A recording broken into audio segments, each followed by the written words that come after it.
Retour sur ce plateau pour la dernière rubrique de cette émission. Le temps étant parti, nous n'avons plus que pratiquement 10 minutes pour débattre de la thématique du jour que nous pourrons bien évidemment ramener demain parce que le sujet est d'intérêt.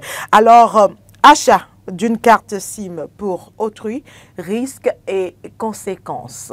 Nous en parlons tout de suite au Roland Laurent Tonéinke. À chaque SIM, ceux qui ont acheté 4 SIM pour leur ex-copine n'ont qu'à aller dire à MTN pour désactiver. Pourquoi tu parles de MTN et de Celtis? MTN Mouvement Celtis. Vous qui avez acheté 4 SIM pour vos ex-copines et qui vous avez rompu là. Ou pour vos copains. Ou vos copains. Hein. Donc vous-même vous avez acheté SIM pour vos copains, pas le passé. Mais de toute façon, ça vous intéresse. Allez à MTN demander à ce qu'on vérifie les noms, les SIM qui portent vos noms et de désactiver. C'est vrai que le dossier, le sujet qui a contribué à ça, on entend dire qu'il y a une sorte de complicité parce que oui, quelqu'un qui serait en détention a été bénéficié d'une carte SIM achetée par quelqu'un qui est en liberté de l'autre côté. Et donc il y aurait une certaine complicité. J'ai pu lire un peu une publication de Habib Arandessi sur la question quand il a cherché à comprendre. Donc au-delà de la complicité qu'on peut observer à bien des égards, il faut aussi quand même que chacun de nous puissions prendre connaissance de la situation. Parfois nous achetons des SIM et nous perdons les SIM. Forcément. Et on oublie. Et c'est peut-être un cuidam qui a ramassé quelque part qui l'utilise. Et l'utilise, il combien de forfaits avec ça? Et vous répondez après, parce que vous savez pas, ça a porté le nom de... Bon, ça n'arrivera pas. Mais il y a des vendeurs ambulants également qui ont accès à nos pièces d'identité. Justement. Et qui vendent chèrement des cartes SIM à des personnes... Déjà enregistrées. Oui, déjà enregistrées. C'est pour ça que, je ne sais pas, j'ai oublié le code. Je voulais demander ce matin. Mais allez carrément à la MTN. Il y a un code que vous tapez. C'est pas seulement MTN. Non, attendez, vous tapez un code là. Vous avez, au moins MTN, je connais pour ça. Vous tapez le code et ça vous affiche tous les numéros qui sont en votre nom. Enregistrés en votre nom. Oui, évidemment, il y a...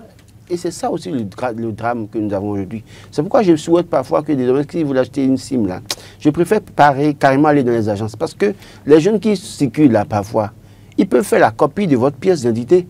Justement. Et d'abord, il y a des SIM que... Moi, j'ai vu des jeunes me vendre SIM Celtis tout récemment, mais qui m'ont dit que c'est déjà enregistré. Et j'avoue que c'est déjà enregistré.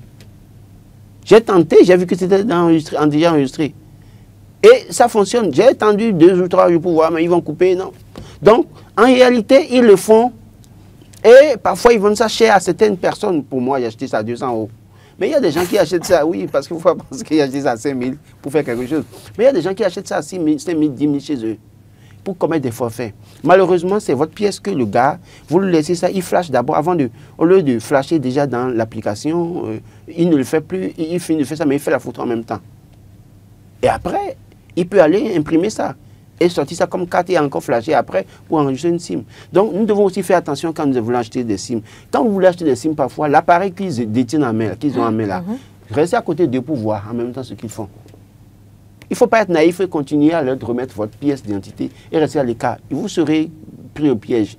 Donc, c'est dommage ce qui se passe aujourd'hui, que personne n'achète SIM pour quelqu'un. Même ma mère, je ne peux pas lui acheter SIM. La dernière fois, mon frère lui a acheté SIM, il a dit à maman, allez enregistrer votre nom. Parce qu'après, il y a un problème. Il y a un cuidam qui peut à tout moment se servir de cette... Vous avez une fille, vous lui achetez une SIM. Elle a la majorité. L'âge de la majorité, elle a 18 ans. Et elle n'a qu'à aller enregistrer la SIM en son nom. Pourquoi? Parce que c'est un copain de classe qui va lui dire, écoute, passe-moi ton téléphone là. Et il prend son téléphone. Écoutez, c'est un pal de l'ANAC le problème. Hein. Il prend le téléphone seulement, il appelle quelqu'un, il menace la personne. Et il menace les minutes qui ont suivi, la personne a un problème réellement.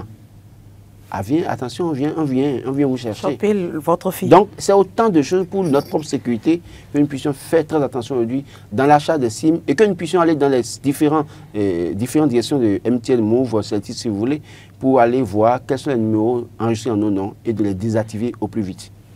Vous savez, on peut régler ce problème en une journée. On peut régler ce problème en une journée. C'est juste de la mauvaise foi des opérateurs GSM. C'est de la mauvaise foi. Quand il s'agit de faire du profit, ils nous menacent en nous envoyant, ils nous agacent en nous envoyant dans une journée plusieurs messages.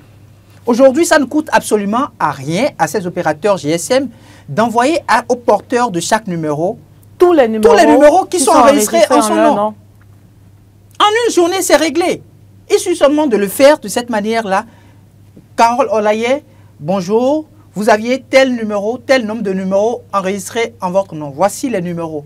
Dès que vous recevez ce message-là, vous dites, si je n'ai pas un numéro pareil, je n'ai pas autant de numéros. Je vais me manifester. Je vais me manifester. Donc, on peut demander aujourd'hui à l'ARCEP de leur mettre la pression.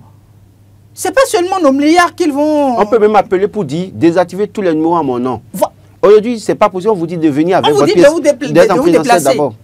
Vous deviez être au boulot peut-être du lundi au vendredi. Ils vous diront que c'est des mesures de sécurité. Quelles mesures de sécurité? Quand ils veulent récupérer nos sous, ils ne nous font pas vivre autant de calvaire. Votre numéro MTN que vous utilisez là, ils connaissent bien que vous utilisez ça fréquemment, non?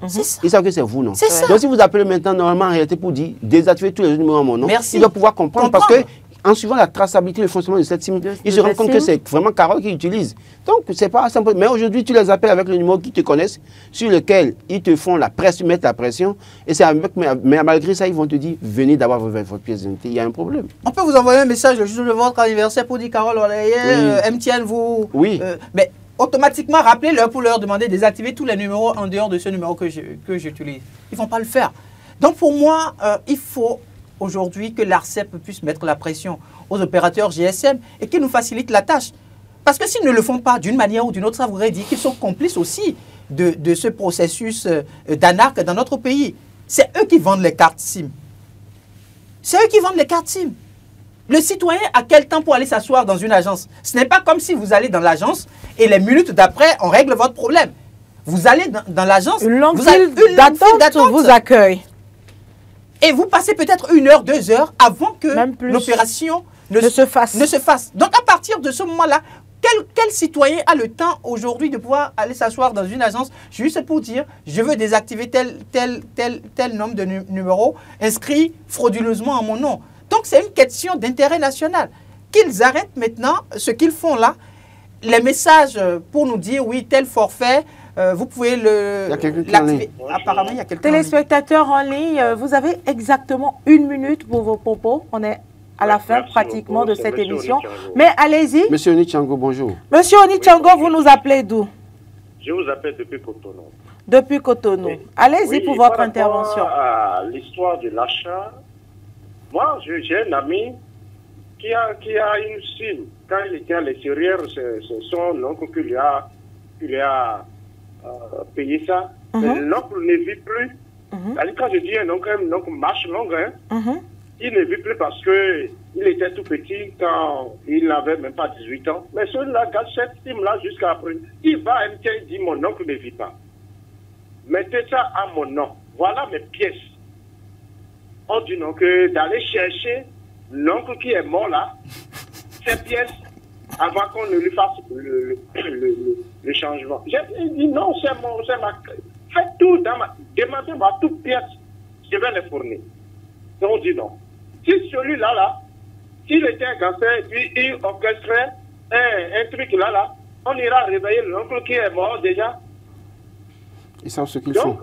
Quand nous appelons, ce n'est pas MTN directement qui décroche. Il a une cellule qui est disposée. Et là, les services de GSM les payent mensuellement. C'est ceux-là qui décrochent, qui recrutent ceux qui prennent nos appels. Et ils décrochent. Et c'est quand nous déposons nos doléances ou bien nos soucis qu'eux, ils transmettent ça au réseau GSM. Au responsable. Tout ça, ça prend du temps. On nous prend de l'argent. Il faudrait que l'État béninois ou bien l'ARCEP fasse tout possible que ce que vous venez de dire. Merci à vous, Monsieur Onitshango. Très belle journée et très bonne semaine de travail à vous. Pour finir très rapidement, en 2 mots, les conséquences pour que les populations puissent... La conséquence, si vous achetez quelqu'un vraiment fait, vous irez en prison. Il n'y a pas de débat.